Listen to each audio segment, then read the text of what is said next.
Alors aujourd'hui on va voir les anecdotes sur Super Noël et les Rubik's Cube magiques et l'histoire du château du jet d'eau.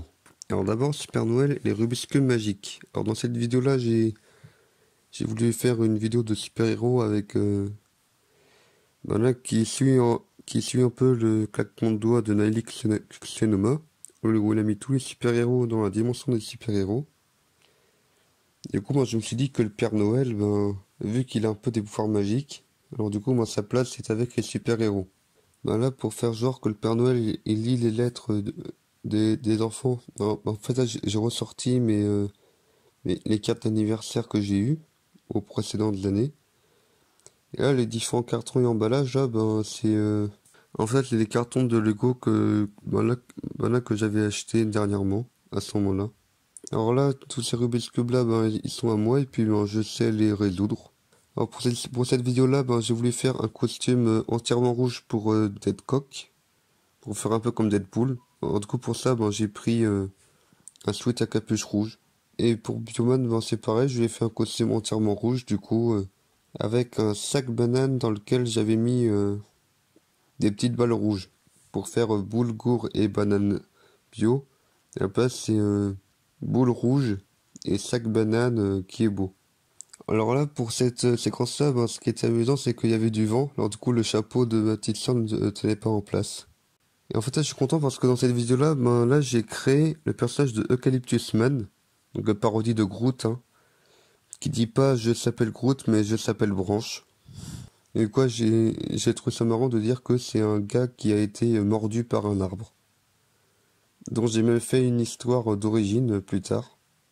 Là, pour Spider-Man, on voit très bien sur sa main droite que le costume était déjà un peu déchiré. Il commençait à dater un peu, là. Et en fait, là, pour Bid, le nom du groupe de super-héros, c'est pour Bioman, Invisible Man, Deadcock, Eucalyptus Man et Spider-Man. Et ça fait Bid, pour faire la blague. Et du coup, j'ai cherché pour un I, j'ai trouvé Invisible Man. Alors bien sûr, sur ce point-là, ma petite sœur, elle n'a pas vraiment appuyé sur le déclencheur de l'insecticide. Enfin, je sais plus trop qu'est-ce que c'était, mais on n'a pas vraiment balancé, et puis du coup, elle a fait le bruit avec sa bouche, quoi. Et là, pour le briquet, en fait, et là, on avait un peu peur, vu que ça fait du feu. Du coup, c'est moi qui ai fait à la place, c'est pour ça qu'il y a un énorme pouce par rapport à sa taille. Et là, Deadcock, là, quand elle fait, quand elle tourne en rond parce que les minuit, il fait, ah, splendide. En fait, là, c'était pour faire un petit mélange des Gremlins par rapport au fait qu'il faut pas faire tel truc après minuit.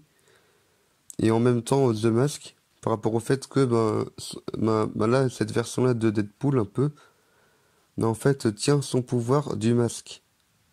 Du coup, ça fait que vu qu'elle avait encore son masque à minuit, alors du coup, ça lui fait un truc, il tourne en rond et il dit splendide, comme dans The Mask. Et c'est dans cette vidéo-là que on découvre pour la première fois un grand tout. Enfin là que je l'ai appelé juste moi quoi, Kylian. Et là qui est le créateur du coup de Infodingo. Alors maintenant l'histoire du château du jet d'eau.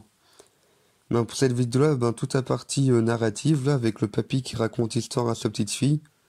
En fait c'est moi et ma petite sœur qui nous étions filmés chez mes grands-parents un soir. Et du coup, pour faire genre que j'ai un appareil auditif, en fait, là, j'ai mis des boules qui est dans mes oreilles. Et là, quand il raconte le papy, là, qu'il a fait face à une psychopathe de chat, là, c'est en référence à Laura la psychopathe, en fait. Et quoi, sa première vidéo, on voit des petits chevrons. Où à l'époque, ils avaient quelques mois, quoi. Ouais, ils avaient presque un an à l'époque. Alors là, bien sûr, c'est pas une hache que je tenais. Là, c'est un truc là qui... En fait, c'est un outil de jardin, quoi. Et puis là, bien sûr, c'est pas une chèvre qui est découpée, mais c'est du poulet. Parce qu'on était dimanche. Et pour cette vidéo-là, du coup, je m'étais acheté une perruque de la Reine des Neiges. Du coup, ça m'a fait un peu bizarre d'aller à la caisse. Du coup, ça a fait une jolie coiffure de laquelle. Hein.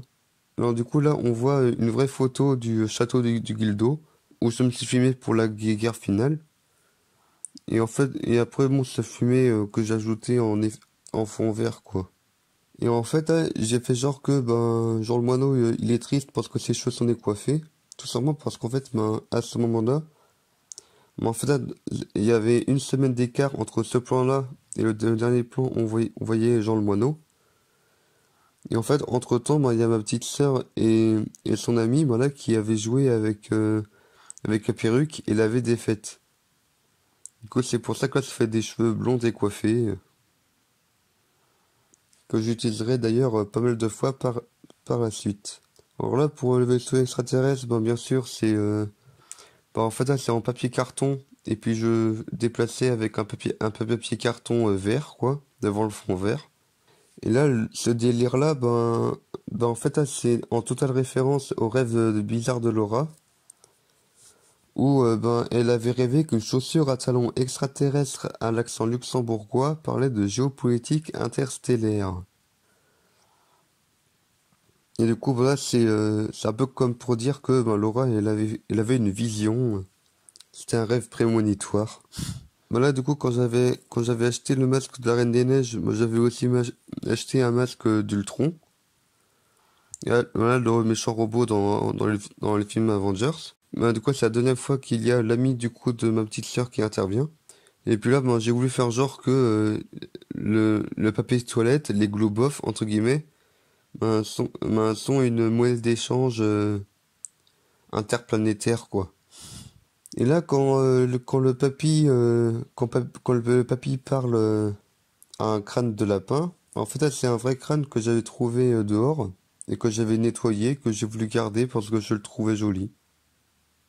D'ailleurs, il est encore dans mon grenier. Là, quand Deadcock intervient, en fait, là, c'est en totale suite logique avec la scène post-générique de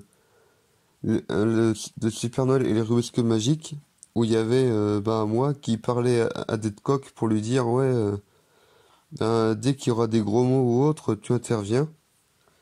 Écoute, ça fait que c'est grâce à lui que le papy, plutôt que de dire, ah, mais franchement, vous commencez à me faire chier. Ben, à la place, il dit, ah, vous commencez à me faire chaud au cœur. Et là, j'ai voulu faire un premier rendu de la planète de Nihilix Xenoma, donc la planète Eret. Et d'ailleurs, Erialo 76, c'est système solaire avec à l'envers, avec quelques lettres en moins. Genre, normalement, ça aurait dû être Erialos Emetsis. Alors là, j'ai voulu faire aussi, là, le père de Nihilix Xenoma qui s'appelait Thanus, donc en référence à Thanos, mais avec un U, quoi. Et d'ailleurs, cette vidéo-là, je l'ai faite avant la vidéo des 11 ans de JDG, où dans celle-là aussi, il y avait un méchant qui s'appelait Thanos, hein, avec le personnage de Fisty. Bon, bien sûr, je vais pas porter plainte, hein, parce que, ben, c'est un jeu de mots qui est très facile à trouver. Et là, j'ai voulu que le roi devienne un peu une sorte de bouffon. Alors, du coup, j'ai déguisé ma petite sœur en clown. Et c'est bien amusé, comme on peut voir, même dans les bonus à la fin. Et là, j'ai voulu faire une fin loufoque en mettant, ben, du coup, le roi clown et le pirate de l'espace sur Pluton pour faire un plan rigolo à la fin.